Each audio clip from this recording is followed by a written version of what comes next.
আমি কিছুক্ষণ আগেই অফিস থেকে বের হওয়ার আগেই গত মাসের ক্রাইম স্ট্যাটিস্টিক্স অপরাধ বিশ্লেষণ করি। এটা আমার রেঞ্জে জবাবদিহি করতে হয়, আমাদেরকে পুলিশ হেডকোয়ার্টার্সে করতে হয়, পুলিশ হেডকোয়ার্টার্সে সরকারকে করতে হয় জবাবদিহি। তো আমি দেখলাম গত মাসে কোনো প্রকার একটা মার্ডারও হয়নি সমগ্র ঝিনাইদহ জেলায়। এটা কিন্তু অবশ্যই আমরা সাফল্যের দাবিদার, কিন্তু এটা জনগণেরও কিন্তু একটা বিশাল সাফল্য।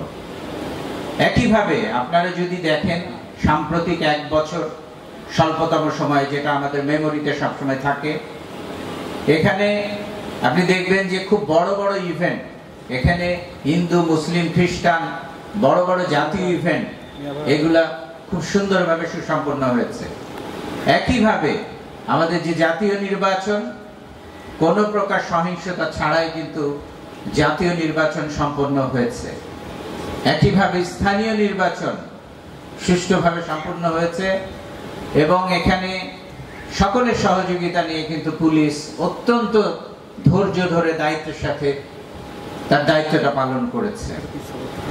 তো আপনারা যে দিচ্ছেন পুলিশকে বা সরকারকে যে কর্পোরেট সোশ্যাল রেসপন্সিবিলিটি, আমরা এটার 2 গুণ 3 গুণ যেন ফিরিয়ে দিতে পারি, আপনাদেরকে আরো স্বস্তিদায়ক অবস্থার মধ্যে রাখতে পারি, সেই ক্ষেত্রে আমরা বদ্ধপরিকর এবং আমরা প্রতিজ্ঞা করলাম। সেই ক্ষেত্রে খুব প্রাসঙ্গিকভাবে আমি যদি বলি যে আমাদের এডিশনাল এসপি আবিদ আছে, আমি নারায়ণগঞ্জ সদর সার্কেলে ছিলাম 2014 সালে ঘটনা, 13 সালেই ছিলাম, 14 সালের ঘটনা। সব সময় ওখানে আপনারা যারা নারায়ণগঞ্জের সাথে যোগসূত্র আছে দেখবেন যে ওখানে একটা স্বর্ণপট্টি আছে, খুব ভালো অভিযান, কালীবাজার স্বর্ণপট্টি শহরের ভেতরে। প্রতি বছর ওখানে কিন্তু একটা করে ভয়ঙ্কর ডাকাতি হতো। দেখা যাচ্ছে যে আমার সময় একটা হয়ে গেল 13 সালে, যে মোটরসাইকেল নিয়ে সন্ধ্যার সময় এসে ককটেল ফুটিয়ে ডাকাতি করে চলে গেল।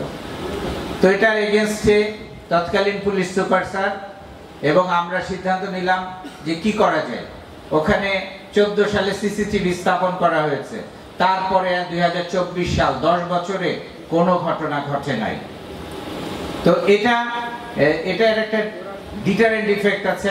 আমার এডিশনাল এসপি এবং অফিসার ইনচার্জ বলে গেছেন যে আসলে এখানে অবশ্যই একটা প্রতিবন্ধক হিসেবে কাজ করে দুষ্কৃতিকারীদের।